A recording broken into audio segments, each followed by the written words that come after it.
आज बाबाको मामा आउँदैछ। अब हाट बजारबाट सामान यति धेरै किनेर ल्याएको छु। अब यो सबै कुरो चाहिँ अब तिम्रो त बाजे भर्छ मेरो त मामा हो यो त। मामा होइन आमा भएर साह्रै प्यारो मामा।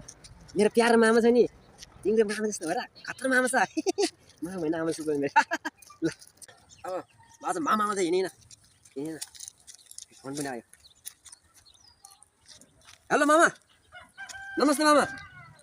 ए म आउँदैछु पसल गएको थियो तरकारीहरू किनेर हाट बजार गएर आएको। हजुर ए त्यही स्याउ सुन्तला फलफुल एप्पल ल्या। हजुर एप्पल ल्याउनु भयो अरे? महँगो किने एप्पल किन्नु भयो हजुरले? यहाँ 350 र 320 रे 100 रे 2 लाख एप्पल ल्याउनु भयो अरे? मामा के भन्नु 2 लाख एप्पल आउँछ त नि? एप्पल होइन ए आइफोन भन्नु भएको? ए बुझेँ मामा। ल घरमा बस्दै गर्दा म आउँदैछु, बच्चा फन्टे पनि लिएर आउँदैछु। ए पसल जानु पछ्याएर हजुर ल राख्नु ल आउँदै म आउँदैछु मामा ल राख्दै ल।